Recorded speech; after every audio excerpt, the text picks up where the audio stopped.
everyone, welcome back to another exciting episode of Tech Productions. Today I have Bankrupt being joined once again by Jimmy and Jake. Sure. Hope you're not sick of me. I think I'm in every video this week. I mean, it happens. Today's matchup is just kind of a friendlies. I wanted to give the Goku deck from set 15 a shot. We actually haven't seen it at all, really. I think one guy brought it to our locals, and I didn't know how his take was. Jimmy, I know you did play against him, if I'm correct. But we decided that I would go ahead and just build a version of it for myself and post it this way instead. And you are playing Whis against it. Yeah. This is Whis where I forgot to put a Champa in. Wait, what? Oh, really? I took my French Champa out of the list because I wanted to run it in Supreme Kai, and I just forgot to put one back in. This was a really fun match because the entire time I'm like, I'll draw into my Champa eventually. I've seen every card in my deck. Like, eventually I have to see it.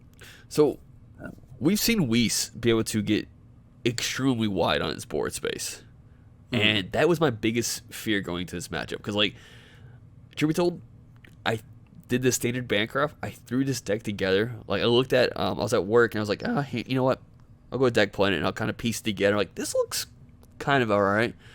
I played one match before we sat down and played this. And keep a reminder, this is also being played at, like, 10:30 or 11 o'clock at night.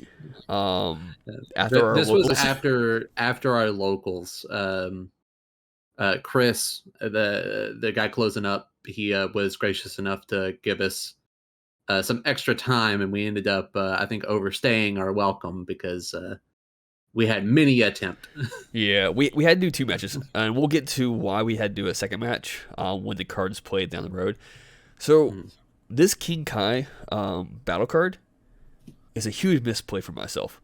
I chose to activate King Kai's Planet, which allows you to search for whatever the training card is from your deck, life, or drop area. And it specifies or, not an or, which means you can only choose one location, and that's it.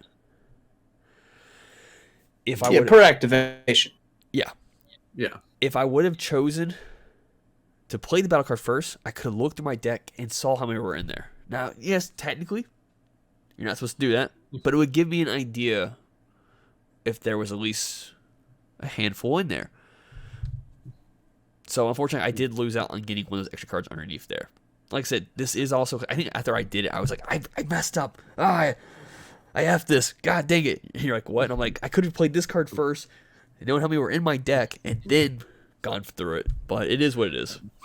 And at that point, you having your moment, I just did not combo cards that I needed to, and I missed out on at least 2 draws. Yeah. On my turn as well. So this was just like, this is like 5th game of the night, like, yeah. And it's like I said, it's for me. It's I typically try to I get up for work at like between 6 and 7. So like for me, this is getting pushing like I'm not doing my standard just chilling at my computer desk playing games with you guys and just relaxing. I'm like I gotta fucking think. So on my swing, you play your skill list, and my thought process, I gotta get rid of these annoying 3 drops because either they're double strike or they're crit, and regardless, I had already took of 1 crit. I cannot have these on the board. I am aware that you get to free play skills from your drop or your deck when they're popped. So does it matter? Yes, because it's not a crit anymore. Yeah, this green is easily Whis' hardest matchup because of cards like Darn Potential. There's so much KOing in green. So at least it's not hand control, so I'm not completely dead in the water. Because pretty much once hand control gets incorporated with green's board clearance, it's like Whis cannot operate. Because every single time I play a card, you're going to pop it with Frieza. Every time I swing with a card, you're going to dormant it. You're going to blow up my Friezas or my Skilluses. Like, it is just the biggest uphill battle. So I felt pretty good that I was going to be able to at least push through uh, a bit of your uh, defense just because I had a hand. Yeah. And like our first game before the misplay occurred, I was like feeling good. This game, man, you started out and I'm like, he knows how to beat me, and I'm floundering now. Like you took that unison out so quick, and I'm like, what the hell am I supposed to do now? Yeah, that sucks. So this deck, so I haven't really got much of the idea of what this deck does. The Kinkai planets are used once you get 4 underneath the planet, or Kinkai's training, you get 4 underneath the planet. You have 3 options you can do with it. You can play the 2-drop Goku from your hand to the field, which is kind of like the engine for this leader from the set and whatnot, which is actually a really good engine. The 15K has barrier. It is unique. It does have an activate main for 1 green energy. You warp it, you play the 3-drop from your deck. And then the 3-drop has no barrier, but on play, you draw a card, and then you can pop one of your opponent's battle cards energy cost of 4 or less. Then you pay activate main on it, which just acts both these activates. I think it's just the 3-drop active main is limit, and that's where a misplay occurred. I remember looking through these cards like, hey, there's nothing about saying only once per turn. I don't see unique on the 5-drop like the uniques on the 2-drop. But I'm like, cool. And I think I think it was a turn after I played 2 back to back. I'm like, I misplayed big time, man. And I was like, the 3-drop has limit on it. You can only do it once. So we decided to do a second video. Yeah, we attempted to backpedal and try to fix the game state, but I had used a Krillin super combo and bottom decked a card that was key to my gameplay. Yeah. So we just decided to record a second match after a, albeit pretty ass game before. So this was like a compounding ass. So to this point, yeah, the 5-drop barrier, deflect, double strike, dual attack. It has an auto on play. You pop 2 of your opponent's battle cards, and at the beginning of your opponent's turn, you neg. I think it's just your leader in this card, maybe all Goku cards, by 10k. Now, a lot of times you're like, why would you do that? Good question. It's a strong card, very cheap to get out, but it has a drawback cost, which I think works great because I felt like playing those cards just felt really strong on my side. And if that didn't have the negative clause to it, I feel like that card would be broken. Go on. Go talk about this Vegeta, because that was brilliant. Yeah, so I have had this striving to be the best Vegeta in my Whis list for a long time now. And almost every single time that I've handed my deck to somebody, I'm like, hey, what do you think about this? They're like, I'm immediately like, take striving out. You're never going to use it. But there are some matchups where striving to be the best is invaluable. I have 2 in the main board. I put 2 in the sideboard because it is probably one of the easiest and cheapest barrier removals to my knowledge, outside of like multi-card combos. It's 2 energy, blows up with something with barrier. If you blowed up something, you get to untap an energy. But the issue is it has to target something with barrier and rest mode, which is its only drawback. But it's especially useful in this matchup because he's a 10k, your leader gets negged. So not only am I blowing up your big boy, I also have, a threat on field as well. And essentially for 1 energy, as long as it doesn't get called bloodlusted. But nobody plays that, right, Jake? No. So this unison, for this archetype is really good, I feel like, because the +1 is you have to bottom deck a card, but you draw a card for every 2 trainings underneath your planet. So initially it's bottom 1, draw 2, which I feel like is really good. And technically, I didn't go over the rest of the planets activates. If you don't play 2-drop Goku, you can also draw 1 card, then bottom cards. So this deck has a lot of cycling capabilities to it, which is pretty nice. And then there's another one where I think it gives all Gokus plus 5,000k. The leader has an activate main I do not like, and I probably will never use. But you warp your planet and all the cards underneath it, and it gains 45,000 power. It's an activate main, not an activate battle. It doesn't get double strike or triple strike. And my only concern is that I feel like Kinkai's planet is a very strong resource to have. And if you're just popping it for 45k that your opponent can potentially just negate, it isn't worth it. Now, if they're on their last life, tapped out, sure, do it. It's fine.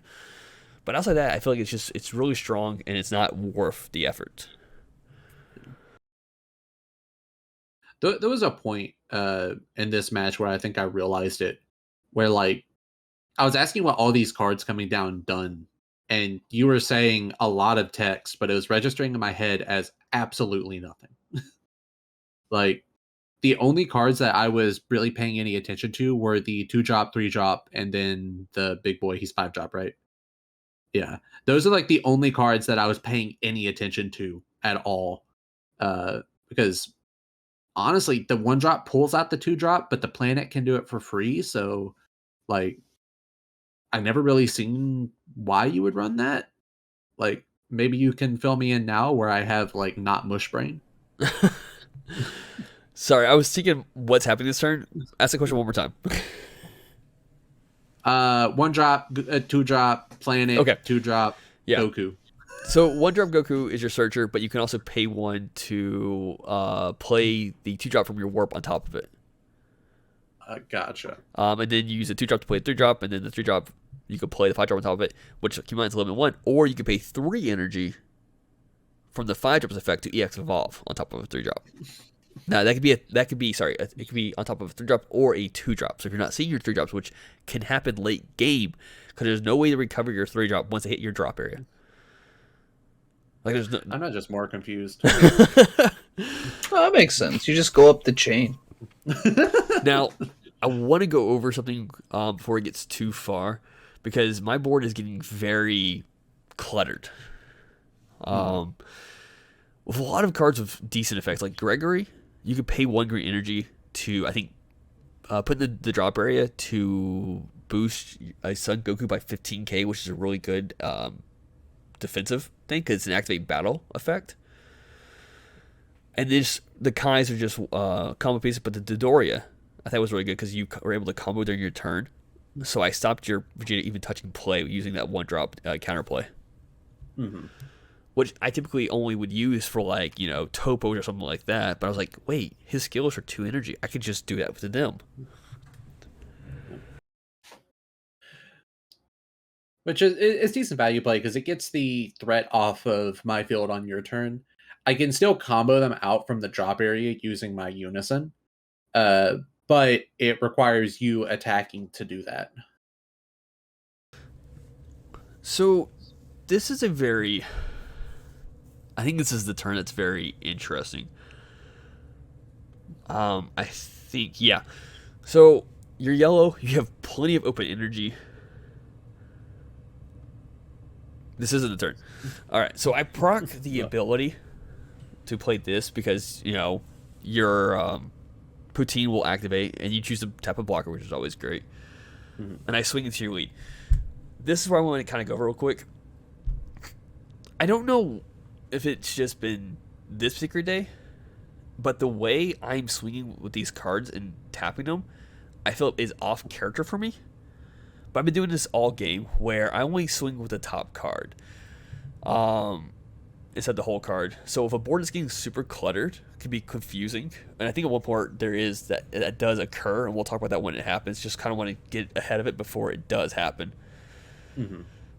But I'm focusing more on your unisons and battle cards because I know what your deck can do, and I feel like sometimes that can be a trap though.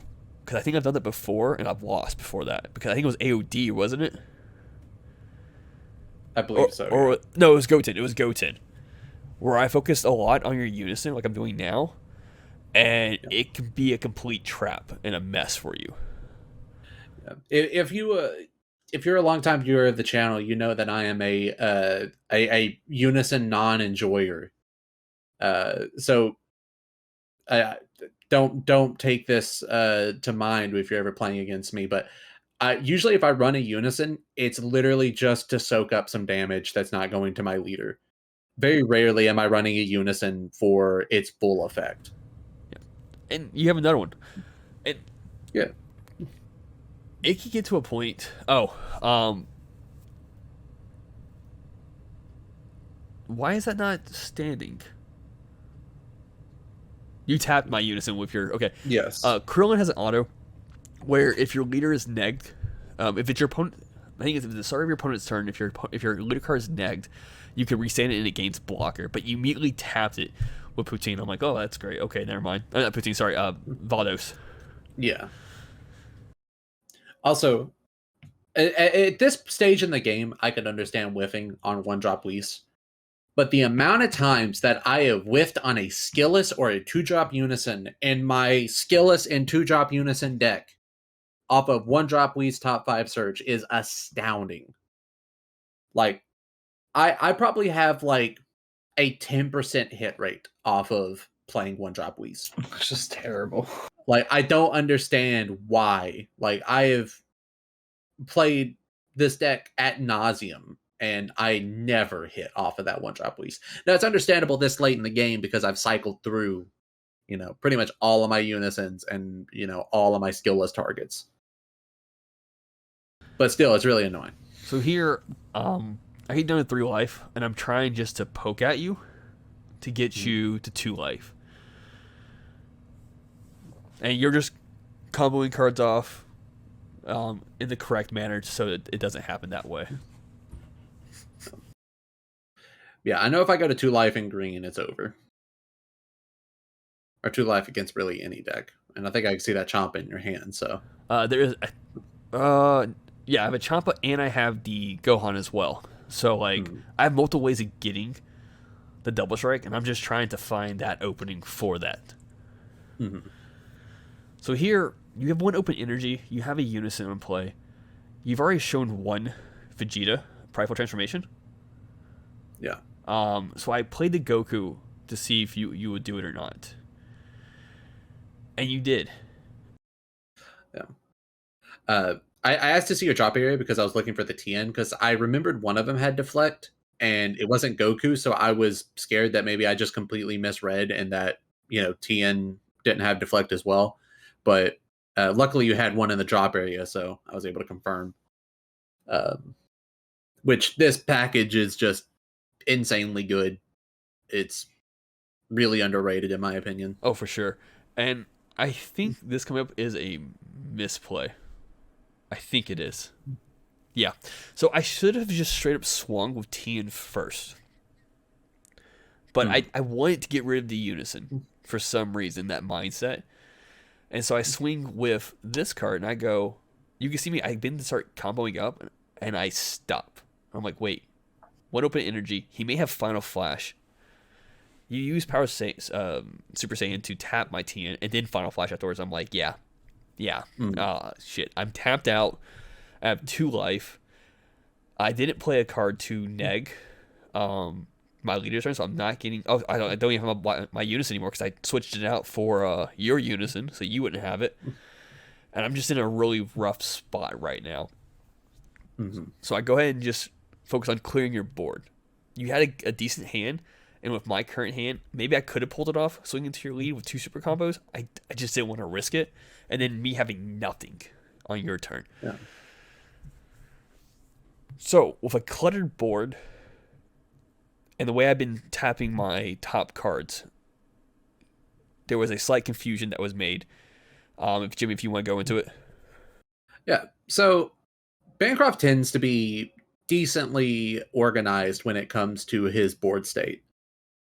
So at this point, I'm reading as the card stacked under the 5-drop Goku is an active card that is separate from the stack. So I go, okay, I'm going to Power of Super Saiyan that, get my draw, and then I had a Bergamo Ferocious Roar in hand, which I could have played. It wouldn't have tapped down anything, but it would have stopped you from having access to a draw on your super combos, which I know you have a super combo at this point. You would have got the 10k boost, but nothing else. So I committed to the 3-drop slug, which was a pretty large energy investment, because I thought I was going to be able to board the Bergamo as well. But after that point, there was no point in playing because I tapped out. Everything in my hand was 3 or higher, so there's no way I was going to be able to deal 2 damage to you off of my leader swing. And I will, because you have the Champa. Goku has a secondary activate battle, which never came up in this match, where you could pitch a card underneath your King Kai's planet to give it another 10k boost. So I was able to at least go up to 45. And I think we talked about it. I think you said as you could go if you were able to get Bergamo off was 35, I think you said. Yes. I did rebuild my hand there, so we could add it up, but that's the highest I probably could have gone. So, I mean, overall, definitely not a tier 1 deck, but it was really fun playing this deck. Even though with the slight confusion at the end, I still did enjoy the archetype and then what I added to it. So, Quit fibbing. Well, compared to what you played this deck twice now, haven't you? Yeah. Was my version better? Yeah. Okay, thank you. With that being said, thank you for tuning in. Keep minus buttons down below and on the screen. And like always, read your cards, know your plays, and fluff out.